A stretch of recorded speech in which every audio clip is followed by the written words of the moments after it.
Si est une anecdote qu'on pourrait penser inventée tant elle est improbable.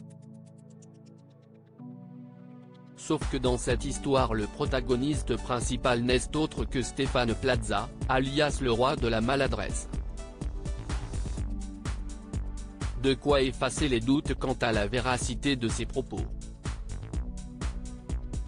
Tout est parti d'une interview que le plus célèbre agent immobilier de France et son amie Karine Le Marchand ont accordée aux Parisiens ce dimanche 24 juillet. Les deux complices y racontent pourquoi leur récente cohabitation n'a pas été aisée. Chez elle, j'ai enchaîné les bêtises. J'ouvre un frigo un peu brutalement, et la bouteille de rosé explose. Je lui dis attends, on finit de manger, on débarrassera après. Et elle veut le faire tout de suite. On n'a pas les mêmes horaires, je mets la télé plus fort, je passe l'aspirateur à 23 h, liste Stéphane Plaza. Bref, malgré leur complicité, les deux amis ne peuvent s'installer ensemble. Notre relation est basée sur une grande liberté, sur un amour profond mais pas liberticide.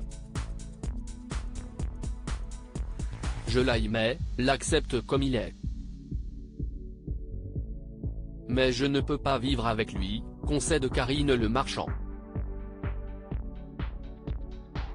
Néanmoins, l'animateur de M6 assure avoir quelque peu changé sa manière de vivre.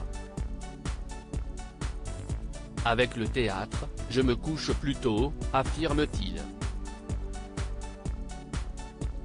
Cette bourde surréaliste de Stéphane Plaza face à Albert II de Monaco, sauf que cela lui a causé quelques soucis.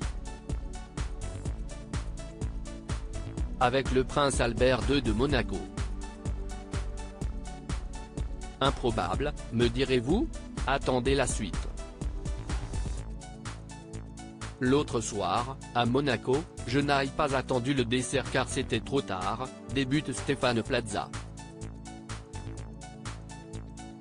Sauf qu'il assistait à un dîner officiel. Il y a des codes, le prince Albert est là, tu dois aller le saluer, lui réplique-t-on. Ni une ni deux, Stéphane Plaza s'exécute. Sauf qu'il était visiblement un peu trop endormi et a confondu le monarque avec quelqu'un d'autre. Alors, je me lève, je fonce lui dire bonsoir. Et je me suis trompé, lâche-t-il là. Et Karine Le Marchand de surenchérir, il est allé voir un autre chauve. Une anecdote qui restera dans les annales.